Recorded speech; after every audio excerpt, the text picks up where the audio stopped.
दोस्तों, दैत्यराज बलि के 100 पुत्र थे, जिनमें बाणासुर सबसे बड़ा था।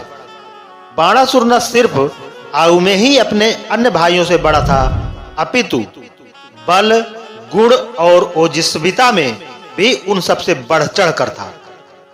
उसके 1000 भुजाएं थी। वह परम शिव भक्त था और प्रतिदिन कैलाश पर्वत पर जाकर शिव के सम्मुख नृत्य किया करता था। अपने हाथों से विभिन्न वाद्य यंत्र बजाता और भगवान शिव को प्रसन्न करने की चेष्टाएं किया करता था। शिव प्रसन्न हुए और उससे वर मांगने को कहा। बोलो पुत्र, क्या वर मांगते हो? तो बाणासुर बोला, भगवान, मेरे मन में किसी दुर्बल की उत्पीड़ित करने की अथवा देवताओं पर विजय प्राप्त करने की तनिक भी कामना नहीं है। यदि आप मुझसे प्रसन्न हैं तो मुझे यह वर दीजिए कि आप मेरे नगर के रक्षक बन जाएं। इससे मुझे आपका प्रतिदिन सानिध्य प्राप्त होता रहेगा। तथास्तु कहकर भगवान शिव अंतर्ध्यान हो गए। अपने दिए गए वरदान के फल स्वरूप शिव और पार्वती कैलाश छोड़कर दैत्यपुरी शोणितपुर में आकर बस गए। बाणासुर की एक पुत्री थी जिसका नाम उषा था। वह मां पार्वती से संगीत की शिक्षा प्राप्त करने लगी। उषा यौवन काल की दहलीज पर पहुंच चुकी थी। एक दिन उसने शिव पार्वती को एकांत में रमण करते देखा तो उसके मन में वासना पैदा होने लगी। वह पति प्राप्त करने की इच्छा करने लगी। पार्वती उसे संगीत की शिक्षा देती तो उषा का शिक्षा में मन न लगता। उसे भांति भांति के विचार सताते रहते। पार्वती उसके विचारों को समझकर बोली, क्या बात है उषा, आजकल तुम्हारा ध्यान कहीं और अटका रहता है। मैं समझ गई, तू पति प्राप्त करने की कामना करने लगी है। थोड़े दिन धैर्य रख बेटी, सपने में तुझे एक पुरुष दिखाई देगा, वही भविष्य में तेरा जीवन साथी बनेगा। इधर बाणासुर शिव से कह रहा था, भगवान, आपने मुझे 1000 भुजाएं तो दे दी, किंतु अब वह मुझे भार स्वरूप लगने लगी। बेकार पड़े पड़े मेरी बाहों में खुजली होने लगती है। मैं युद्ध करना चाहता हूं जिससे मेरा आलस्य दूर हो सके, लेकिन कोई भी मेरी जोड़ का व्यक्ति धरा पर है ही नहीं। भगवान शिव समझ गए कि बाणासुर के मन में अभिमान पनप उठा।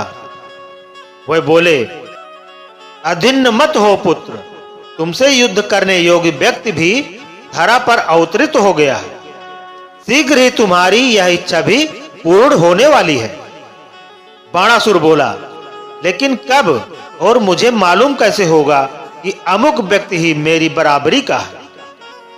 शिव ने उसे एक ध्वजा देकर कहा, यह ध्वजा ले जाकर अपने भवन के द्वार पर लगा दो। जिस दिन यह अपने आप नीचे गिर जाए, उस दिन समझ लेना कि तुम्हारा प्रतिद्वंदी आ पहुंचा है।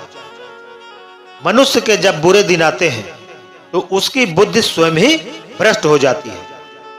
भगवान शिव द्वारा क्रोध में कहे गए वह वचन सुनकर भी बाणासुर प्रसन्न हो गया और उसने खुशी खुशी ध्वजा को ले जाकर अपने भवन पर गाड़ दिया। फिर वह प्रतीक्षा करने लगा कि देखें ध्वजा कब गिरती है। दूसरी ओर बाणासुर के महल में उषा अपनी सखी चित्रलेखा से बात कर रही थी। चित्रलेखा बाणासुर के मंत्री कुभांड की पुत्री थी। उषा के मुंह पर व्याकुलता देखकर चित्रलेखा ने पूछा, क्या बात है सखी, आज तुम बहुत उद्विग्न हो, शरीर तो स्वस्थ है ना? उषा ने आह से भरते हुए कहा, मेरे शरीर को कुछ नहीं हुआ है चित्रलेखा, मैं एक स्वप्न को लेकर व्याकुल हूं। रात स्वप्न में मैंने देखा कि एक परम तेजस्वी कामदेव के समान सुंदर युवक से मेरा विवाह हो गया है। फिर जब सपना टूटा तो सब कुछ गायब था। कुछ भी हो सखी, मैं तो तन मन से उस युवक को अपना पति मान चुकी हूं। मां भगवती ने भी मुझसे यही कहा था कि एक पुरुष तुझे स्वप्न में दिखाई देगा, वही तेरा पति बनेगा। तू मेरा एक काम कर दे। चित्रलेखा बोली, कहो राजकुमारी, तुम्हारा हर काम करके मुझे अति प्रसन्न होगी। तुम काम तो बताओ। उषा बोली, तू तो चित्रकार है, अपनी कल्पना से कुछ ऐसे युवकों के चित्र बना जैसे मैंने तुझसे उस स्वप्न पुरुष के बारे में बताया है, फिर मैं उसे पहचान लूंगी। चित्रलेखा ने अपनी कल्पना के आधार पर चित्र बनाना आरंभ कर दिया और उन्हें उषा को दिखाने लगे। अंत में एक चित्र को देखकर उषा खुशी से चिल्ला उठी, यही है, बिल्कुल यही है सखी, यही युवक रात को मेरे सपने में आया था। चित्रलेखा चित्र को गौर से देखने लगी।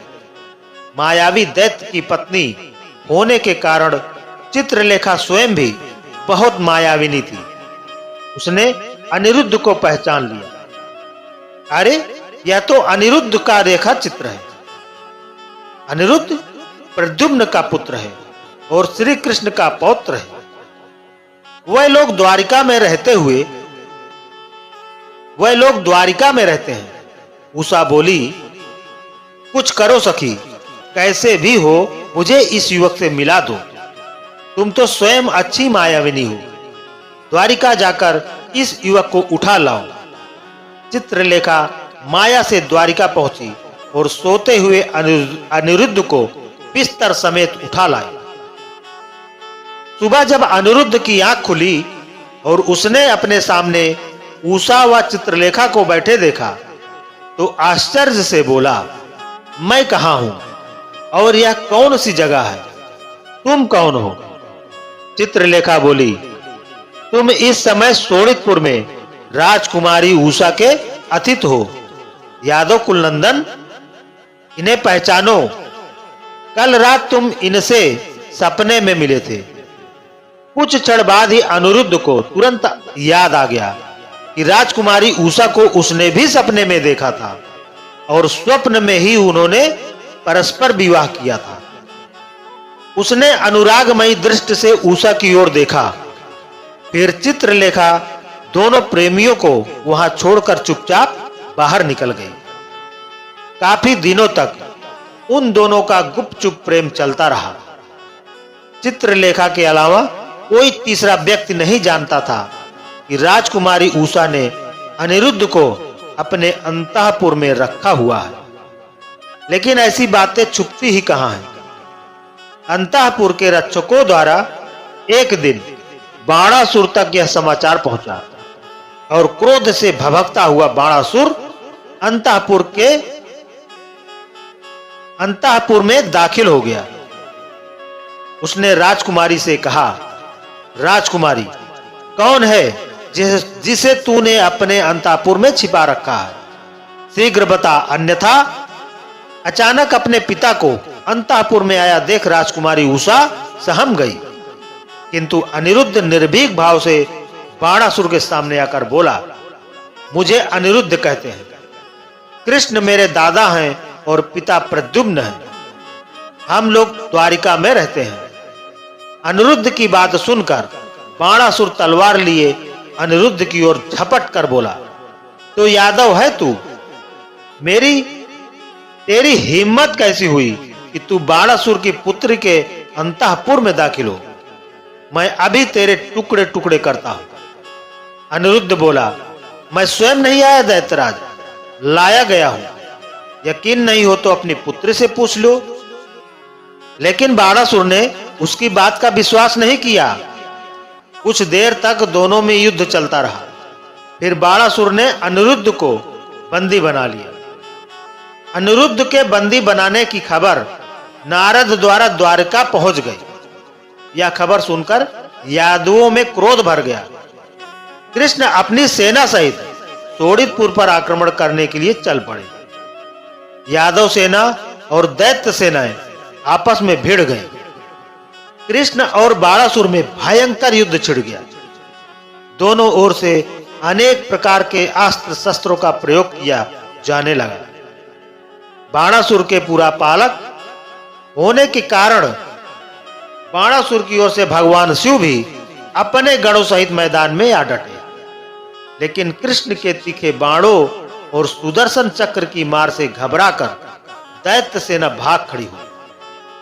शिवगण भी पीछे हट गए और स्वयं शिव भी कृष्ण के अमोघ अस्त्र से बेहोश हो गए। फिर श्री कृष्ण ने अपने चक्र से बाणासुर की भुजाएं काटनी शुरू कर दी। उसकी भुजाएं कट कट कर जमीन पर गिरने लगी, पर तभी शिव की बेहोशी टूट गई। वह कृष्ण के पास पहुंचकर बोले, आपका चक्र अमोघ है, किंतु मैंने इसे अभय दान दिया है। मैं इसका रक्षक हूं, आप बाणासुर का हनन न करें। भगवान शिव की बात सुनकर कृष्ण ने अपना चक्र झुका लिया, फिर बोले, आपका प्रिय मेरा भी प्रिय है देवाधिदेव। मैंने नृसिंह अवतार लेते समय प्रहलाद को वचन दिया था कि उसके किसी भी वंशज का वध नहीं करूंगा, लेकिन इसने आपका अपमान किया है। देव, इसे दंड तो मिलना ही चाहिए। इसके अधिकांश भुजाएं तो मैंने चक्र से पहले ही काट दी है, किंतु जीवन दान तो तभी मिल सकता है जब यह चतुर्भुज रहकर आपकी सेवा करे। यह कहकर कृष्ण ने बाणासुर की शेष भुजाएं भी काट दी और 1000 भुजाओं में से उन्होंने सिर्फ 4 भुजाएं शेष छोड़ दी। फिर बाणासुर ने अनिरुद्ध और उषा का विवाह कर दिया। दोनों के विवाह बंधन में बंधने के बाद बाणासुर ने शोणितपुर छोड़ दिया और भगवान शिव के साथ ही उनके धाम कैलाश पर्वत पर चला गया। जब तक वो जिया भगवान शिव की आराधना में लीन रहा और मरने के बाद उसे शिवलोक में स्थान मिला। तो दोस्तों, आज का प्रसंग यहीं पर समाप्त करता हूं। आशा करता हूं आपको हमारा प्रसंग अच्छा लगा होगा। वीडियो को लाइक करें, ज्यादा से ज्यादा शेयर करें और चैनल को अभी तक सब्सक्राइब नहीं किया है तो चैनल को सब्सक्राइब जरूर कर लें। धन्यवाद।